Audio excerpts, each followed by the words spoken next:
Hello friends, তো বন্ধুরা, আমি আছি এখন কৃষ্ণনগর টু বগুড়া রোডের উপর। তো রাস্তাটা দেখো, ভালোই চওড়া রাস্তা। আমি চাঁদপুর ছাড়িয়ে চলেছি, এখন কৃষ্ণনগরের দিকে যাচ্ছি। চাঁদপুর ছাড়িয়ে এসেছি। তো এখানকার রাস্তার অবস্থাটা দেখো, এই যে পাশে দেখো, এই যে পাটকুটি মেলেছে, পাট ছাড়িয়ে পাটকুটিগুলো মেলেছে। রাস্তাটা ভালোই চওড়া আছে, মাঝে মাঝে একটু খাদ রয়েছে, তাপ্তি মারা রয়েছে।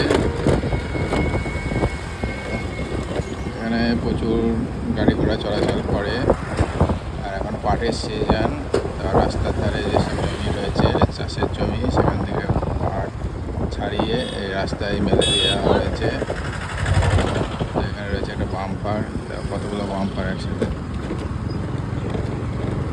বাম্পারগুলো চলাই খুব মুশকিল। তো এটা হচ্ছে ভূতপাড়া, চাঁদপুর ছাড়িয়ে আছি, ভূতপাড়ায় চলে এসেছি। ভূতপাড়ায় মোড়ে এই সাইডে বাম্পার রয়েছে, ওই সাইডে বাম্পার রয়েছে।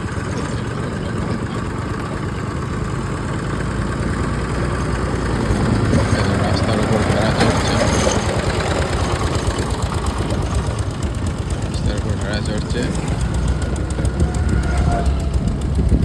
আর এই দিকটা দেখো, আকাশ আজকে মেঘলা, খুব সুন্দর আকাশের দৃশ্যটা কিন্তু খুব সুন্দর লাগছে।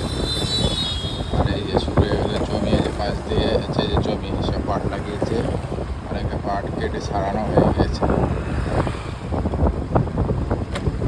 এই জমি কত সুন্দর জমি, এখানে পাট সব চাষ হয়, ধান চাষ হয়, পাট চাষ হয়।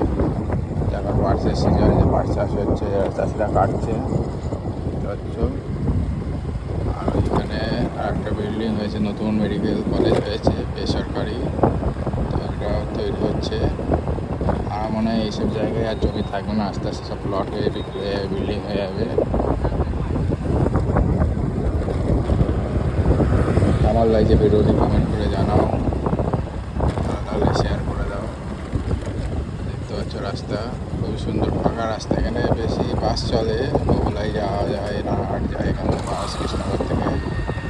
এখানে একটা হোটেলও হয়েছে, দেখো এই যে মাঠে হোটেল হয়েছে। এগুলো কিন্তু আগে ছিল না, সমস্ত কিছু কিন্তু জমি ছিল, চাষের জমি ছিল, সব কিন্তু আস্তে আস্তে প্লট হয়ে সব বিক্রি হচ্ছে। এখানে দোকান আছে, আর এখানে একটা বার আছে, বারটা অনেক দিন ধরেই আছে।